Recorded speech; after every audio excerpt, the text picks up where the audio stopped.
নদীতে গিয়ে দেখি দুইটা নৌকা বালগিগুলা থেকে চাঁদা নিচ্ছে। তাৎক্ষণিক থেকে আমরা সেখানে তাদের নিবৃত্ত করার চেষ্টা করি। দুইটা ট্রলার থেকে আমাদের ঠেটা মারা শুরু করে। আমরা আমাদের জীবন রক্ষার্থে আমরা 21 রান গুলি করি।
ডাকাতরা এখন এই বালগেটে করছে, অবস্থান করছে আমাদেরকে আঘাত করার পর।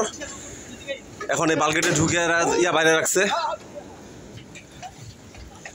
ওকে বের করার চেষ্টা করতেছে আমাদের আইসি চার্লিভাঙ্গা। উদ্ধার অভিযান চলতেছে এখনো।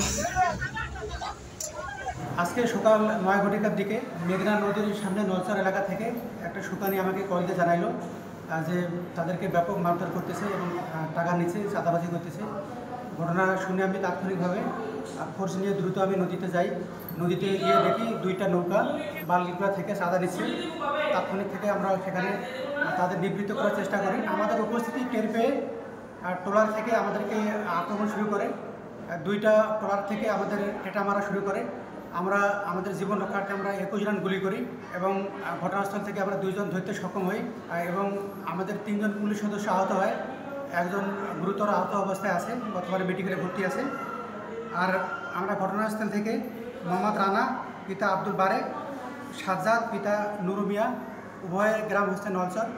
এই গ্রুপটা দীর্ঘদিন থেকে নদীর মধ্যে অশান্ত সৃষ্টি করছে। নদীতে বহমান যে সমস্ত বালগেট আছে এদের থেকে চাঁদা নিচ্ছে।